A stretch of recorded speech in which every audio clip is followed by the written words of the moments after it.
কথা ধারাবাহিকের নতুন পর্বে দেখা যায় যে গুহবাড়ির দোলের সবকিছু রেডি। কথা কিন্তু হার্বাল আবির তৈরি করেছে, যাতে করে পাচক মশাইকে মাখালে কোনো সমস্যা না হয়। তারপর এবিকে দেখে দৌড়ে পায়ে আবির মাখাতে গেলে মাখাতে তো দেয়ই না, বরং আরো 10 কথা শুনিয়ে দেয়। তখন কথা বলে, এমন হচ্ছে কেন আমার দিন দিন? পাচক মশাইয়ের কথা শুনে আমার যেন কেমন একটা হচ্ছে। তারপর দেখা যায় দোল শুরু হয়ে গেছে, আর এবিকে আবির মাখাতে গেলে এবি সরে গেলেই সেই আবির গিয়ে লাগে জুনির গায়ে। লজ্জা পায় জুনি ও আঁকি।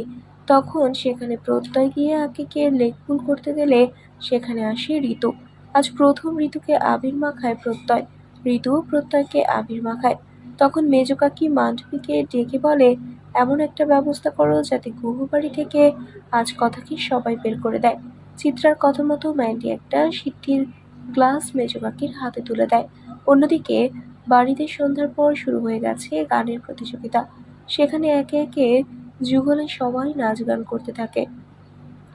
তখন অ্যাভি কিছু আবির নিয়ে ছুঁড়ে মারলে সবটা গিয়ে পড়ে কথার সিঁথিতে। কথা মনে মনে ভাবতে থাকে, আমার এমন কেন হচ্ছে? আমি কি তাহলে পাচক মশাইকে ভালোবেসে ফেলেছি? তারপরেই মেজ কাকি কথাকে সেই সিদ্ধিটা খাইয়ে দেয়।